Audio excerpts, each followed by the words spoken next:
Hello everyone and welcome. Today I have the pleasure of speaking with Naveen Singh Khadka, assistant journalist and a global environment correspondent for the BBC. With over 3 decades of experience on his shoulders, Naveen has reported on some of the most pressing environmental issues of our time, connecting global climate phenomena to local realities across continents. From glacier collapses in the Himalayas to international climate summits, his work bridges science, policy, and human stories. His work is all about connecting the dots. Hello, Naveen. Hey, Welcome. hey. You right? I'm a- Let's take a sit. So, you're quite an experienced journalist, right? With over 30 years of I'm experience. still learning and doing, yes. That's a really good motivation to keep going then. So, as a first question, I would like to ask you about your journey into journalism.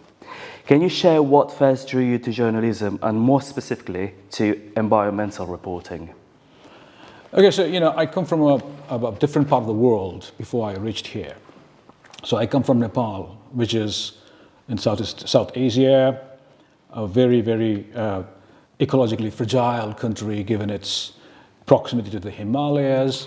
But then the problem is in those countries, environment, climate still are not high on the agenda for policymakers, for people even, and that's where someone has to intervene. Someone has to keep on, trucking in. That is what motivated me when I started my journalism in the early 90s. So yeah, that's how it started. And back then, we had this thing called the Global Summit in Rio.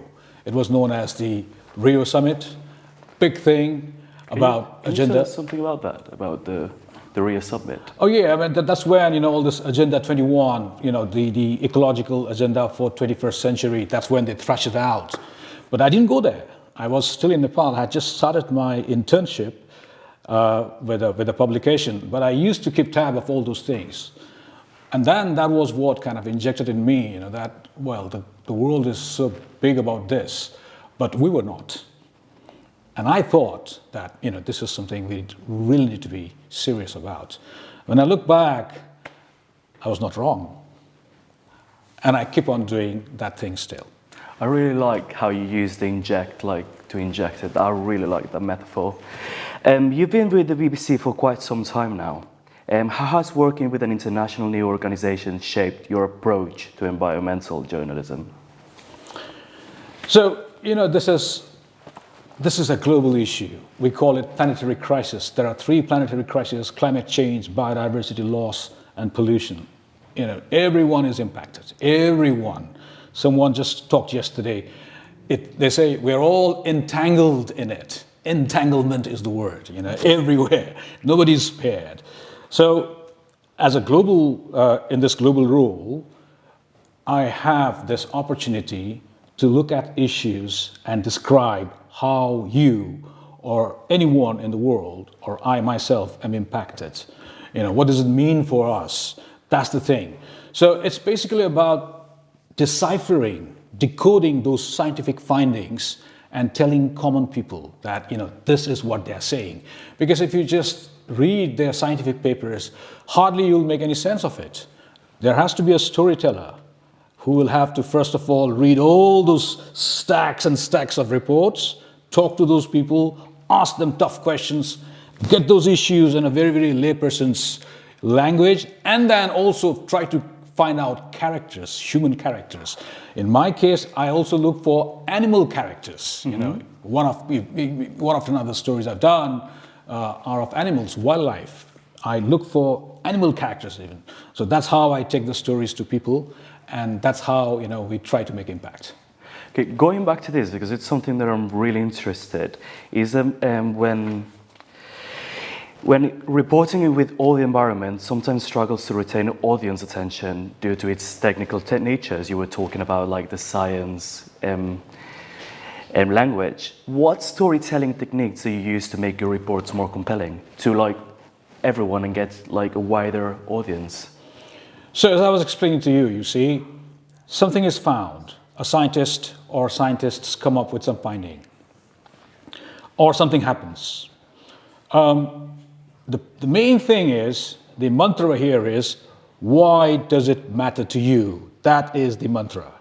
That is how we start. Why does it matter to you or to our audiences? That is where. But of course, having said that, it's not true that every story will be relevant to everyone all the time. No, that's not the case. But as a global environment correspondent, that is where my challenge is. I'm required to find out stories that will be relevant to as many people as possible, global stories. Just this morning, the BBC has my story on the front page. It is one of the most read stories. What's the story about? It's about why electrical vehicles, EVs, could not displace SUVs, the sports utility vehicles. And SUVs were supposed to be the dinosaurs of the automobile industry. And now they are ruling the road.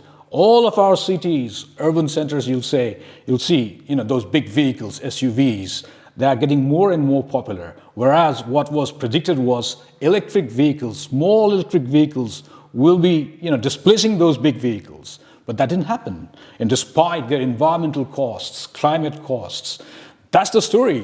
People would like to read that. So why? What happened? I would like to read that. Yep. So I'll get into this. You've covered disasters like the Uttarakhand glacier collapse. How do you balance the urgency of reporting breaking news with the need of in-depth analysis? You were talking about this before, like how with all these stories, you have to focus with all the science, all that. Yeah. But when it's like really breaking news, how do you cover all that so quickly? So you see, in this particular story, for example, when the Uttarakhand disaster happened, when that massive glacier came down, swept, 3 hydropower plants downstream, killed more than 200 people downstream. Now, that hard news was done by our ground colleagues. The BBC has a massive network of reporters, as you can imagine. The hard story was filed as it happened. But I, as a specialist, I come in to explain what happened, yeah? Now, to do that, sometimes, you'll have to explain very quickly what is it. And sometimes you have to admit to your audiences that we don't know everything completely. We're still finding out. I did that. When I went live, I said, it looks like the glacier came down. Now, what triggered that, we don't know. We are still finding out. But it looks like, it's a massive glacier thing that came down. Now, on that story, there were 2 things. What I found was, and that is what triggers, you to scratch beneath the surface and find out more interesting things. So in this story, I found out that when we are talking about mountain glaciers or cryosphere as they are known, whether it's the Himalayas or the Andes or Alps or Rockies, anywhere around the world, because if the glaciers are shrinking and retreating, the geography of those places are destabilized. You see what I mean? So it's not just about shrinking glaciers, retreating glaciers, or lakes becoming dangerous. It's about the geography. It's about mountains becoming destabilized. The houses, for example, cement. Cement is what keeps these stones or bricks or whatever materials intact. That is what snow and ice do to mountains. They keep all those things intact. But when you have all this vanishing ice, vanishing snowfield, then the mountains, they start destabilizing, they come down. That's what exactly happened there. And then the other interesting thing, what I found in that was, you see, because the other puzzle was, well, if the glacier came down, how come there was a flood? Where did the water come from? Nobody had a clue. I didn't have a clue in the beginning. Yeah. But again, with constant touch with scientists who were doing this massive study, what they found was when that glacier from that height came down, you see, the friction of those, ice block, with rocks, as it came down, that friction produced the water. Okay, yeah. That volume of water, and that is what. So you see, these findings can be, I know it's tragic, but they can be interesting as well. No, it's really interesting to hear as well, like how you explain how you were learning from it, like as it was happening. Yeah. So that's really good to know as well. Climate change is a vast and complex issue. What are some of the biggest challenges you face when reporting on it? Well, you see, these days, anything happens, then the first question is it climate change? Yeah. Well, that is one thing you really have to be careful about, because not everything is climate change. And it could also be a combination of things with climate change. Yeah, so that is where you have to be very careful about finding out what is it, what happened, what are the possibilities. And like I said, there might be some unanswered questions, These things take time to find out. And that apart, I also kind of, I am kind of more keen of trying to get information about what is happening now. Because all these years, what we reported is what would happen by the end of this century. Our audiences know that now. By the end of 2021, this could happen, that could happen, will happen, might happen.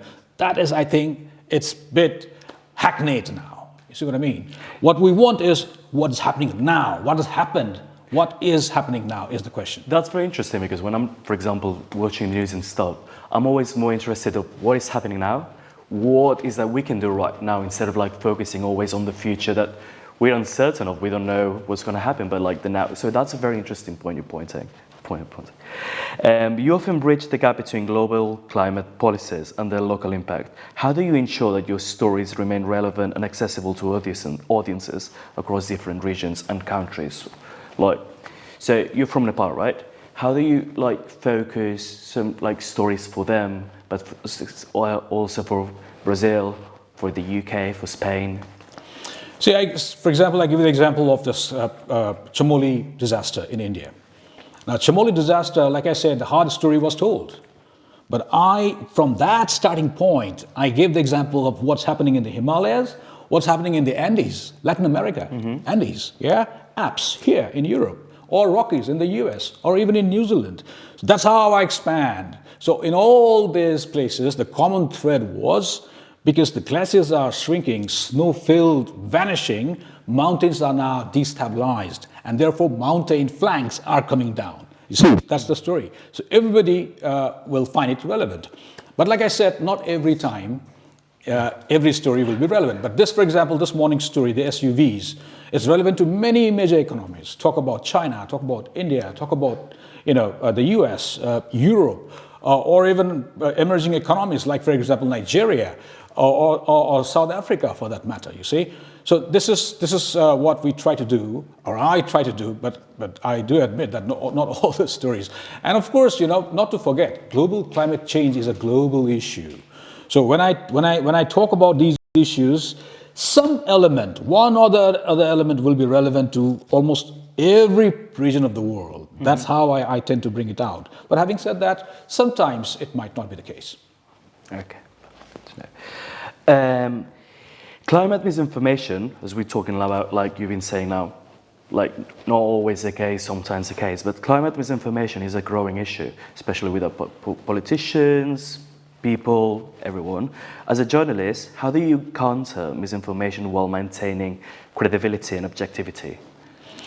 So you see, again, we start with the question, was it climate change, for example? And if it is, then how can we prove it? What is it? So this is called, attribution science. There's a separate science now. It's called attribution science. Can you attribute to climate change? And there are rigorous, parameters you'll have to follow. And that's where you need to talk to multiple sources. Even when reports come out, scientific reports, we make sure that we talk to scientists who are not involved in that report, because there will be conflict of interest. So there are scientists, who might be critical of that finding, or there might be other scientists who would just be neutral and say, well, they have some point there, that kind of thing, you see. So yes, I mean, we start with critical thinking. We don't take things for granted, because we've seen over the years that whatever findings they did or they said in the past, some of them have been wrong, and they had to correct themselves. So yes, so we do kind of give all the contexts, and even critics. There might be, the opposite camps who are not happy with the finding. So yes, so it's all about critical thinking, but then we have passed the phase about getting the false balance. It's not that you have to get a climate skeptic and get into your story. No, we have passed that phase. Climate science is real. And it's universal, not to forget.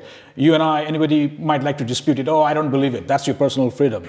But don't forget that, all the countries, they sign up to the findings of the scientists. Yeah. And then the report is published out. It's not that some scientists will just write down and say, take it or leave it. No, it's not like that.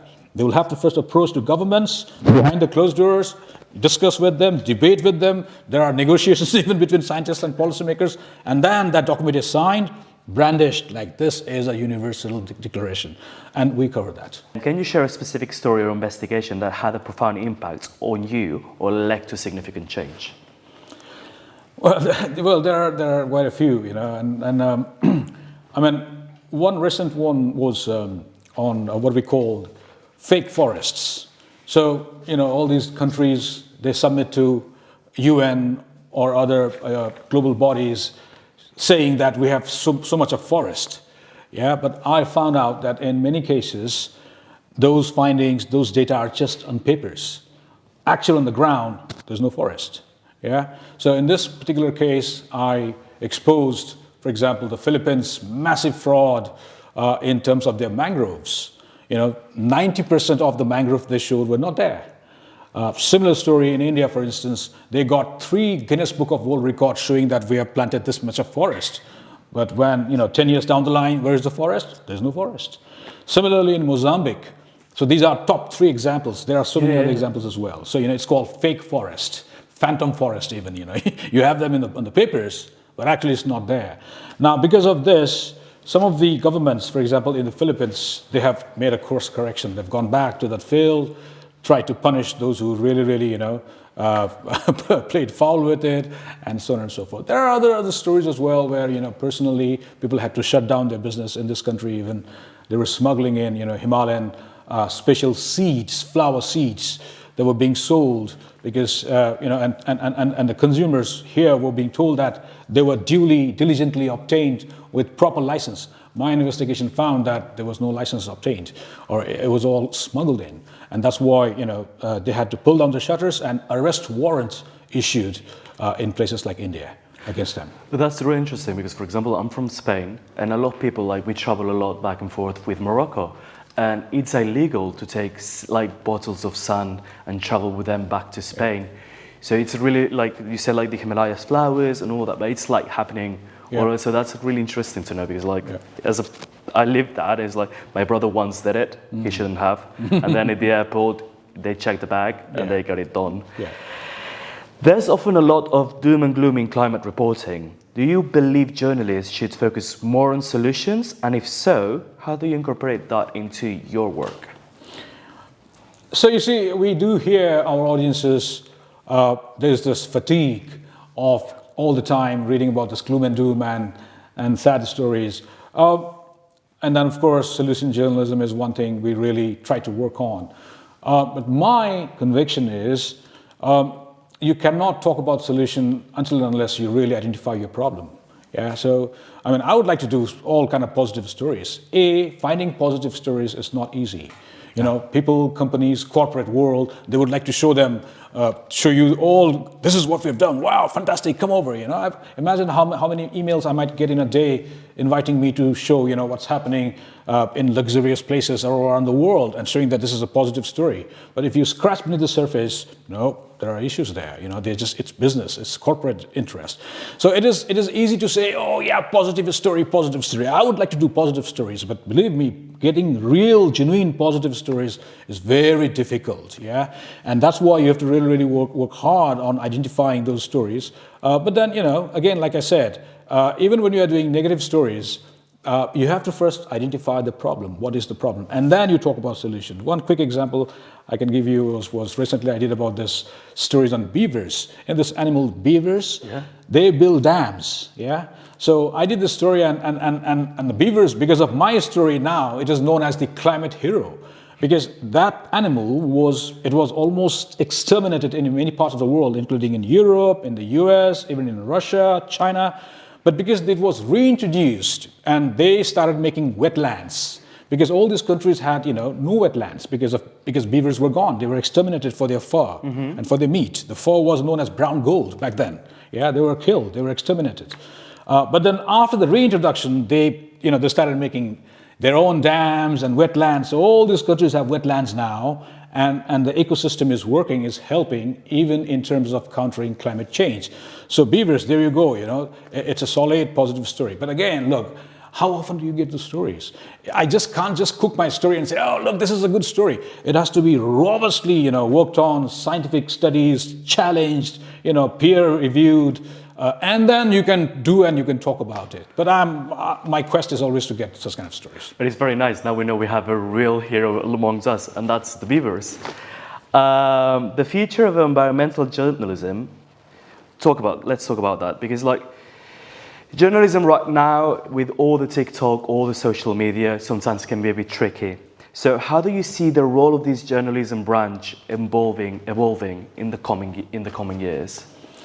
You see, this is something I kind of feel almost on a daily basis nowadays. Yeah. So I don't think we should be painting this thing with this broad brush. No, it doesn't work like that.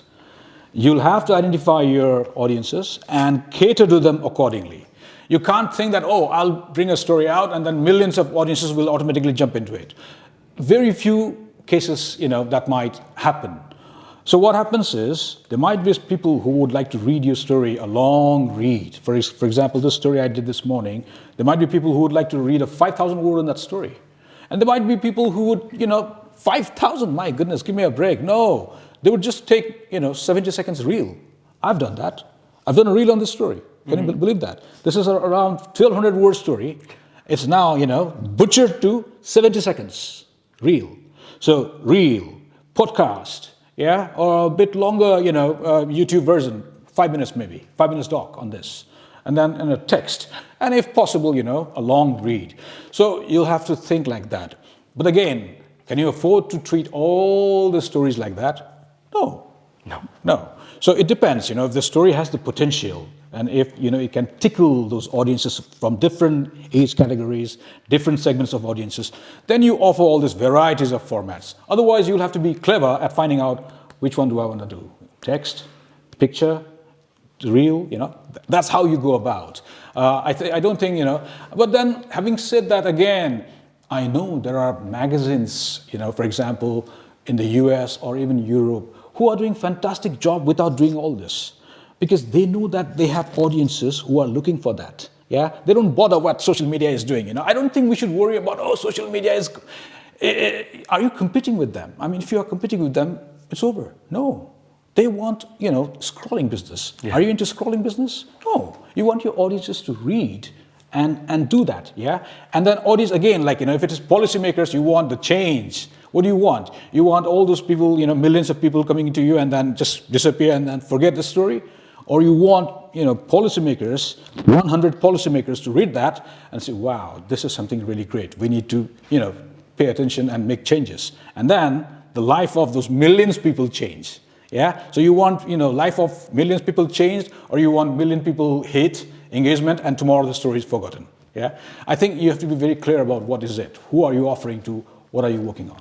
For example, when you said you're doing the reels, the 70 seconds ones, it's really interesting because sometimes you just introduce the topic, the main topics, but then every time I see these kind of videos, I always go to internet or start and read the whole report, the whole articles to really understand that. So it's really what you say, it's very interesting because you really have to catch everyone's attention to do that. So we're approaching the end now. I know you have a very important report to do today, but I would like to just make it more personal. These last two questions. What advice would you give to young journalists, especially the ones with environmental reporting? Is any tricks as now journalism right now is evolving to news, to, as we said, social media, magazines? Is there any tip you would like to share with them? So see, I think storytelling is the thing. Storytelling is the catchword here. How do you say that story? Again, how do you say the story is something evolving? It's not the same all the time. Yeah. For example, like I said, climate change, the impacts, the disasters. Everybody knows that. Everybody knows that. Mm-hmm. Yeah. But then, how do you make this thing connected to your readers, or of which part, which age group? Again, identifying your audiences is very, very important. And then, getting the characters, saying the stories. But you see, these are all formats. These are all treatments. I think the fundamental remains the same. You cannot hide with all this cocoon saying that, today is, it's modern thing, it's TikTok. I don't want the old school journalism. I think, no, this is not fair. I think the fundamental thing is you have to do your reading. You have to really, really, focus on what is actually happening. That is not going to happen with that 70-second reel. No way. You'll have to burn the midnight oil to read all that, talk to people, sniff around. Even social media, just rummage through the social media because all those experts are there. You'll find out. And then you get a vision about, woo, this is the story. Yeah? But getting that woo is something you'll have to spend hours, days, weeks, months. Then that woo time comes. And then you sit down and think about, how do I make this woo for my audiences? Yeah? Then you tinker with your producers, with your editors, you thrash it out, and then it comes out. You heard that. Do your homework. And one final question. Is there a climate story? But let's do not even climate. Is there a story that you feel, is there a story now is not being fully reported and deserves more attention? Well, there are so many things in that category, but I think I should speak about what I do because that's my expertise. I think, even when you're doing climate or environmental stories, I think you just need to come out of that stereotyped topic, climate, environment. I think it is about what does it mean for the bigger politics. You see, today we hear about rare earth materials, Ukraine, Trump, climate. You see, this is all, they are all, remember the word entangled, I started with that. Yeah, the tangled. Entanglement, yeah? It's all entangled. So that is where the bigger picture, you have to know the bigger picture and then you come down to that small point. What's the story you're talking about? But the bigger picture, that relevance, I think, it needs to be shown. I'm not saying that you have to do a PhD and make your audiences do PhD on that. No, that's not the thing. But that is the trick, You'll have to show what is happening. Why is this not moving? We've been hearing, this is going to be COP30 in Brazil now. COP30, 30 years of COP. And why are we here then? What happened? That is where the story is. The politics, the diplomacy, the finance, and now, keep on watching for this, all this defense will be involved. Military will be involved. Yeah. So this is not just a climate environment story. It is finance story, politics, defense, diplomacy. Everything is involved. I think that factor, that bigger thing, and then branching out. You might say I'm a diplomacy reporter. So did you cover climate change then? That's the question you need to ask. Yeah. I'm a political affairs reporter. Okay. So have you kind of brought in climate change there? That thing, finance for that matter. I think that is something you really need to look into. So thanks very much, Naveen. Thanks for sharing the story with the beavers being our heroes on entanglement. Thank you so much for your time. Thanks for sharing your stories, your experience. It's been really inspiring. I will not take your time anymore. I know you have work to do, so wishing you all the best and wishing you the best today with your story. Thank you so much. Thank you so much. Thanks for having me. Thank you.